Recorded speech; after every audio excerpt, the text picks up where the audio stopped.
Hello guys, welcome back to my channel. So this is our third video on Haryana polity. इससे पहले हमने दो video करी हैं हिस्टोरिकल पॉइंट ऑफ व्यू से। आज भी ये वीडियो हिस्टोरिकल पॉइंट व्यू से ही होगी, क्योंकि थोड़ा सा इम्पोर्टेंट है। मैंने पहली वाली वीडियो में भी बताया है, लेकिन ये लास्ट ही होगी। उसके बाद हम गवर्नर के बारे में पढ़ेंगे, चीफ मिनिस्टर के बारे में पढ़ेंगे, काउंसिल ऑफ मिनिस्टर्स करेंगे, हरियाणा की असेंबली के फैक्ट्स देखेंगे। तो ऐसे करके हम पूरी हरियाणा की पॉलिटी को कवर करेंगे। मुश्किल से 14-15 क्लासेस होंगे और उसमें पूरी हरियाणा पॉलिटी हमारी कवर हो जाएगी। उसके बाद हम ज्योग्राफी पढ़ेंगे। तो लेट्स गेट स्टार्टेड। जैसा कि हमने पहले वाली वीडियो में, जिसने नहीं देखी है प्लीज़ जाके आप देख सकते हैं उस वीडियो को, तो आपको एक सीक्वेंस समझ में आएगी कि हम क्या बात कर रहे हैं। तो जैसा कि मैंने आपको पिछली वीडियो में पढ़ाया था 1931 और 32 तक की सिचुएशन की, कैसे राउंड टेबल कॉन्फ्रेंस हुई और हरियाणा की डिमांड को इंटरनेशनल लेवल पे एक रिकॉग्निशन मिली। पता चला वहाँ पे कि इंडिया में रीजनल लेवल पे ये बातें चल रही हैं। ठीक है, तो अब आगे बढ़ते हैं, 1937 की बात करते हैं। अब ये तो सबको पता है कि 1 नवंबर 1966, ये मैंने बहुत बार रिपीट कर दिया कि हरियाणा बन के तैयार हुआ था, और उसके पीछे की स्टोरी हम देख रहे हैं। तो अब एक चीज़ देखते हैं, साचर फॉर्मूला। 3 चीज़ें हमें पढ़ने की ज़रूरत है। रीजनल फार्मूला, सा कमीशन, ठीक है, कौन कौन फेल हुआ, कौन कौन सक्सेस हुआ, कैसे हरियाणा फॉर्म हुआ। तो स्टार्ट करते हैं 1937 से। 1937 में क्या हुआ, हरियाणा पूरे इंडिया लेवल पे प्रोविंसेस में इलेक्शंस चल रहे थे। 1937 में पंजाब असेंबली में भी इलेक्शन होते हैं।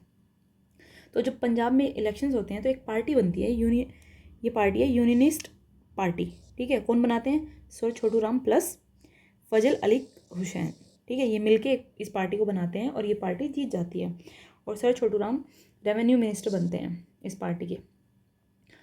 मतलब जब ये पार्टी रूल में आती है तो वहाँ ये रेवेन्यू मिनिस्टर बनते हैं। मैं ये क्यों बता रही हूँ, क्योंकि सर छोटू राम का जो योगदान है हरियाणा की पॉलिटी में, हरियाणा फॉर्मेशन में, वो इम्पोर्टेंट है। तो इनकी भी हिस्ट्री पढ़ना वैसा ही इम्पोर्टेंट है, इनको ट्रेस करना कि कहाँ से इनका एक स्ट्रॉन्ग लीडर के फॉर्म में इनको रिकॉग्निशन कब मिला। ठीक है, इन्होंने क्या क्या किया। तो इसलिए मैं एक फैक्ट बता रही हूँ कि रेवेन्यू, जब इलेक्शन इन्होंने जीता तो ये रेवेन्यू मिनिस्टर बने थे उस टाइम। अब इंडिपेंडेंस की बात देख लेते हैं। हार्डली 1937 और 46 9-10 सालों में इतना कुछ खास हुआ नहीं जो हमें पढ़ने की ज़रूरत है। इतना इवेंट कुछ मतलब उभर के नहीं आया जो हमें हरियाणा के पर्सपेक्टिव से पढ़ने की ज़रूरत है। इसलिए हम 1946 पे पढ़ते हैं कि हुआ क्या था। अब 1946 में कांग्रेस के प्रेसिडेंट होते थे पताबी सीतारमैया। उन्होंने भी हरियाणा की फॉर्मेशन के लिए कि सेपरेट स्टेट बनना चाहिए, उसको सपोर्ट करा था। अभी कुछ फैक्ट हैं, अब क्या बोलते हैं, उसकी फॉर्म में आ जाएगा, एक लाइन की फॉर्म में, स्टेटमेंट की फॉर्म में दे देंगे, पूछ लेंगे कि जो प्रेसिडेंट थे कांग्रेस के पताबी सीतारमैया, उन्होंने उनको सपोर्ट करा था, नहीं करा था हरियाणा की डिमांड को, तो उन्होंने सपोर्ट करा था। 1947 में हमें पता है कि जैसे कि हमें इंडिपेंडेंस मिल जाती है और पार्टीशन होता है, पाकिस्तान बनता है, इंडिया फॉर्म, मतलब इंडिया और पाकिस्तान दो कंट्री बनती हैं।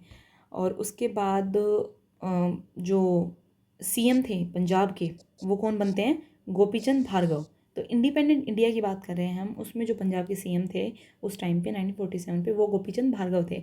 इन्होंने भी इस पे बात करी कि कैसे स्टेबिलिटी आएगी इस स्टेट में, कि हमें क्या करना चाहिए। ठीक है, तो आप ये फैक्ट याद रखना कि जब इंडिया इंडिपेंडेंट हुआ तो पंजाब के सिनेरियो में वहाँ के सीएम कौन थे, तो गोपीचंद भार्गव थे। अब एक 1948 में एक लीडर थे मास्टर तारा सिंह, ये एक टर्म कोइन करते हैं पंजाबी सूबा। ठीक है, और इनका एक न्यूज़पेपर था अजीत न्यूज़पेपर। अब ये फैक्ट मैंने यहाँ पे क्यों लिखा, क्योंकि न्यूज़पेपर से क्वेश्चन बहुत पूछता है। ठीक है, स्टेट पीसीएस हो गया, यूपीएससी हो गया, कॉम्पिटिटिव एग्जाम में लीडर के जो लीडर्स थे उन्होंने उनका कौन सा कुछ क्या बोलते हैं, वीकली जर्नल आता था या फिर कोई न्यूज़पेपर था। ठीक है, इनसे क्वेश्चन बहुत आते हैं। तो आप याद रखना कि पंजाबी सूबा करके एक कोइन टर्म करी गई थी, किस में करी गई थी, अजीत नाम के न्यूज़पेपर में। और किसका था ये न्यूज़पेपर, मास्टर तारा सिंह।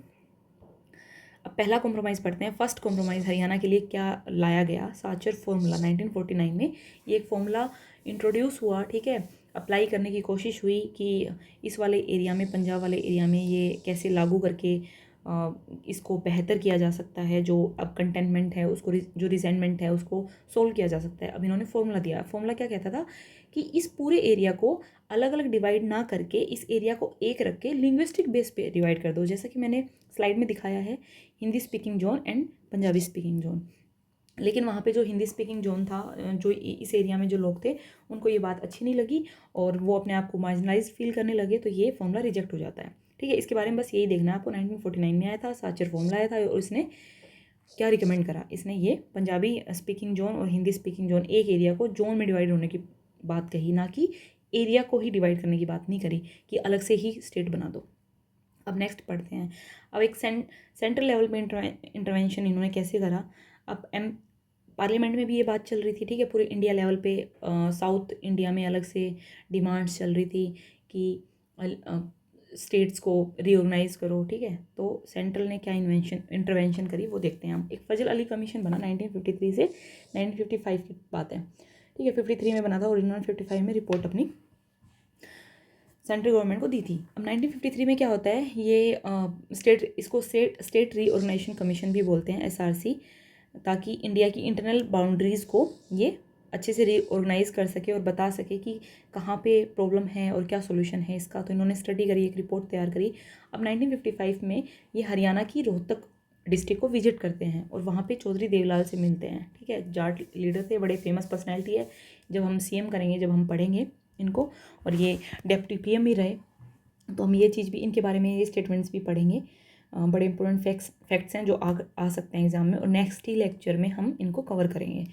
अब प्रेसिडेंट ऑफ हरियाणा, ये उस टाइम पे हरियाणा संघर्ष कमेटी होती थी, जब वहाँ के प्रेसिडेंट उसके प्रेसिडेंट थे, ठीक है। अब सिग्निफिकेंस क्या हुई इस मीटिंग की। This meeting mark the formal organise demand for separate Haryana state being presented to central government. अब इनसे मिलने के बाद, इन चौधरी देवीलाल से मिलने के बाद, ये चीज़ें इस कमीशन ने भी रिकॉग्नाइज करी और सेंट्रल लेवल पे इसकी बात रखी कि ऐसे करके हमें एक सेपरेट स्टेट को बनाना चाहिए। लेकिन ये जो क्या बोलते हैं, ये कमीशन, जो ये फॉर्मूला था, ये स्टेट रिऑर्गेनाइजेशन कमीशन था, ये अच्छे से, ये एज ए कमीशन तो फेल नहीं हुआ, लेकिन इसने सेपरेट स्टेट की डिमांड को सेंट्रल लेवल के आगे नहीं बताया, ठीक है। तो एक सेकंड वो आता है, कॉम्प्रोमाइज़ आता है, क्योंकि डिमांड तो कंटिन्यूसली चल ही रही थी, वो लोग तो वहाँ के सेटिस्फाई नहीं थे, तो वो डिमांड को कैसे रोकेंगे, वो तो डिमांड कंटिन्यूसली कर रहे थे। तो एक सेकंड कॉम्प्रोमाइज़ होता है, द रीजनल फॉर्मूला 1956 में आता है, और इसको एक कॉन्स्टिट्यूशनल अमेंडमेंट की कॉन्स्टिट्यूशनल बैकिंग भी मिलती है, 7th कॉन्स्टिट्यूशनल अमेंडमेंट एक्ट करके, ठीक है। अब ये बैकिंग, कॉन्स्टिट्यूशनल बैकिंग क्या होती है और ये कॉम्प्रोमाइज़ क्या था, रीजनल फॉर्मूला क्या था, इसके बारे में थोड़ा सा आप डिटेल में देखते हैं। हमें देखो ज़्यादा डिटेल में जाने की ज़रूरत नहीं है, क्योंकि इतना डिटेल में आएगा नहीं। पहली बार हरियाणा,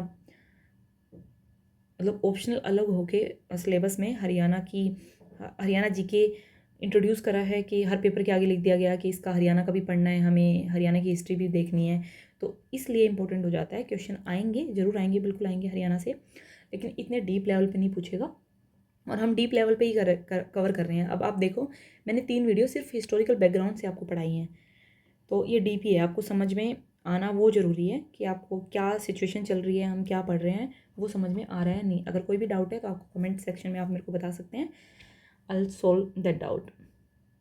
तो अब देख लेते हैं हम क्या पढ़ रहे थे। 1956 के रीजनल फॉर्मूला को हम पढ़ रहे थे। अब क्या होता है, ये 7th कॉन्स्टिट्यूशनल अमेंडमेंट एक्ट होता है इसके साथ साथ ना 1956 में, और एक ये बोला जाता है कि रीजनल कमेटी बना दो, ठीक है। ये अमेंडमेंट करके बोला जाता है, लेकिन ये रिजेक्ट हो जाता है। इसका आउटकम कुछ खास निकलता नहीं है। क्यों नहीं निकलता है, क्योंकि इनके पास जो ये कमेटी बनी, रीजनल कमेटी बनी, इनके पास ऐसा कोई पावर नहीं थी कि सेपरेट होने की पावर नहीं थी कि ये बोल सकें कि हरियाणा को सेपरेट कर दो। ये बस क्या करते थे, एडमिनिस्ट्रेटिव लेवल पे सोल्यूशन मिल गया कि कैसे लैंग्वेज और कल्चर और एजुकेशन के जो मैटर्स हैं उनको कमेटी कैसे सोल्व करेगी, बस ये थी, ठीक है। तो गोल तो अचीव अब भी नहीं हुआ। हरियाणा के लोग जो चाह रहे थे, वहाँ के लोग, कि एक स्टेट ही बिल्कुल अलग बन जाए, तो ऑफकोर्स रिजेक्ट तो होना ही था। Despite being a constitutional mechanism, it was politically unviable. Pratap Singh Kairon rejected the implementation in 1957। तो एक प्रताप सिंह कैरो करके एक फिगर थे, उस टाइम पे इंपॉर्टेंट लीडर थे, उन्होंने इसको 1957 में बोल दिया कि ये हमारे यहाँ पे नहीं चल सकता। एडमिनिस्ट्रेटिव हाफ मेजर वर एग्जॉस्टेड, सेपरेशन बिकम इनविटेबल। मतलब अब ये होना ही था, और आप देख लो अब आने वाले 9-10 सालों में ये हो भी गया। तो अब क्या होता है, इरा ऑफ एजिटेशन स्टार्ट होती है। अब लोगों को पेशेंस लोगों के कम होने लगे, है ना, क्योंकि एक कॉन्टीन्यूस डिमांड कर रहे थे, वो मानी नहीं जा रही थी, कभी कुछ फॉर्मूला दे रहे थे, उनसे भी सेटिस्फाई नहीं हो रहे थे लोग।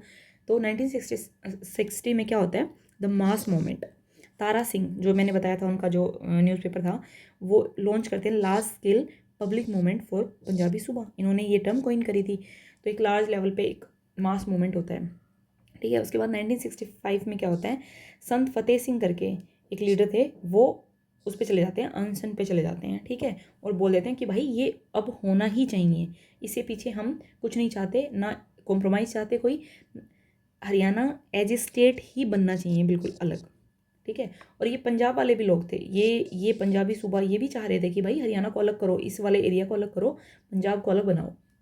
The strategic alliance, the movement gain critical mass when Sant Fateh Singh met Chaudhry Devilal. This united the Punjabi Suba movement with the Haryana movement, presenting a unified front against the status quo. हाँ, तो ये हो गया ना। 1960 में क्या होता है, पंजाबी सूबा की डिमांड चल रही थी, वहाँ के जो लीडर थे, पंजाब साइड के लीडर थे, वो कह रहे थे कि भाई अलग करो, पंजाब को अलग करो, हरियाणा अलग बनाओ। और जो हरियाणा वाले थे वो ये चाह रहे थे कि हमें सेपरेट करो इससे। दोनों के लीडर आपस में मिलते हैं, बैठ के बात करते हैं, और दोनों एग्री करते हैं कि हम एक यूनाइटेड होके अपनी डिमांड्स को अलग अलग सेंट्रल गवर्नमेंट के आगे रखेंगे। अब उसके बाद क्या होता है, लीगल सोल्यूशन रिजोल्यूशन दिया जाता है, साग कमीशन बनता है 1966 में, अप्रैल 1966 में। और आपको मुझे कमेंट सेक्शन में ये बताना है कि जो 3 मेंबर्स थे कमीशन में वो कौन कौन थे, ठीक है। एक तो आपको पता ही है, ठीक है, JC शाही थे। अब जो कि चेयरपर्सन थे इस कमीशन के, अनदर जो 2 हैं वो आपको कमेंट सेक्शन में बताना है मेरे को। उसके बाद सेंट्रल गवर्नमेंट को ये बोला जाता है कि भाई बना दो, ये बनाना ही पड़ेगा आपको, ठीक है। तो वो अनाउंसमेंट कैसे होती है वो देखते हैं हम। 12 जून 1966 को, जबकि नवंबर में बना है हरियाणा, लेकिन पहले ही जून में ही अनाउंसमेंट कर दी गई। उस टाइम PM कौन थी, इंदिरा गांधी थी। उन्होंने पब्लिकली एयर इंडिया पे आके अनाउंस करा कि भाई we are going to create a separate state जिसका नाम होगा हरियाणा। उसके बाद बिल रिप्रेजेंट होता है, अब लीगल बैक भी तो देना था, ठीक है, ऐसे ही थोड़ी ना बस एक अनाउंसमेंट कर दी और बन गया स्टेट। तो उसके लिए क्या आया, एक बिल पास होता है, एक बिल लाया जाता है असेंबली में, पार्लियामेंट में, September 7, 1966। ये मैंने पहले वाली वीडियो में भी बताया। Parliament passes the Punjab reorganisation bill. ये 18 सितंबर को प्रेसिडेंट उस टाइम पे जो थे S राधाकृष्णन थे, ये अपनी असेंट दे देते हैं और ये लॉ से एक एक्ट बन जाता है। और हरियाणा डे हम सेलिब्रेट करते हैं 1 नवंबर 1966 में। हरियाणा एज 17 स्टेट बन के इंडिया में आता है, और उसकी कैपिटल, और चंडीगढ़ का भी एक बड़ा एक मुद्दा था कि उस टाइम पे दोनों जो पंजाब हैं और हरियाणा है उनके बीच में सुलह हो ही नहीं रही थी कि भाई चंडीगढ़ का क्या करेंगे। तो चंडीगढ़ को इसलिए सेंट्रल गवर्नमेंट ले लेती है, मतलब यूनियन टेरिटरी बना देती है इसको। और पंजाब जब सेपरेट हुआ, हरियाणा पंजाब अलग अलग हुए, तो उस टाइम पे जो पंजाब के CM थे वो कौन थे, ज्ञानी गुरमुख सिंह मुसाफिर। अभी ये फैक्ट आपके लिए बहुत इंपॉर्टेंट हो जाते हैं। उस टाइम पे वो जो भार्गव थे, आपको वो याद रखने हैं, जब इंडिपेंडेंट हुई थी गोपीचंद भार्गव, और जब सेपरेट हुए पंजाब और हरियाणा तब CM कौन थे, ज्ञानी गुरमुख सिंह मुसाफिर। तो ये भी आपको याद रखना है। अब हम फर्स्ट गार्जियंस ऑफ हरियाणा देख लेते हैं। हरियाणा में पहले कौन थे, यानी कि गवर्नर कौन थे, धर्मवीर सिंह थे। फर्स्ट CM कौन बने, भगवत दयाल शर्मा बने। और फर्स्ट डेप्यूटी स्पीकर कौन बनी, श्रीमती सन्नो देवी बनी। आपको ये याद रखना है कि पंजाब की असेंबली ऑलरेडी एग्जिस्ट करती थी हरियाणा सेपरेशन से पहले ही, ठीक है। और उसमें से ही कुछ लीडर हरियाणा की असेंबली में बैठ गए, और ये ये इलेक्टेड नहीं थे, मतलब वैसे इलेक्टेड थे, पंजाब के लेवल पे इलेक्टेड थे, लेकिन हरियाणा को अगर एज ए सेपरेट देखेंगे तो ये नॉन इलेक्टेड थे। ये इस पर एक डिबेट हो सकती है, बट हम उसमें नहीं जाएंगे।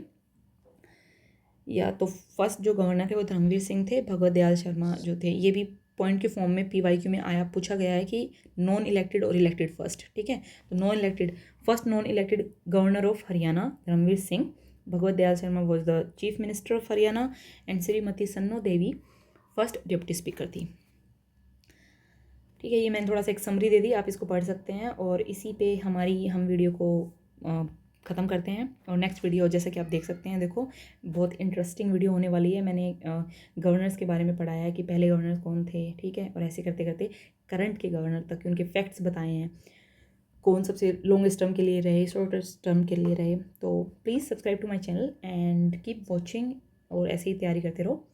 Thank you so much.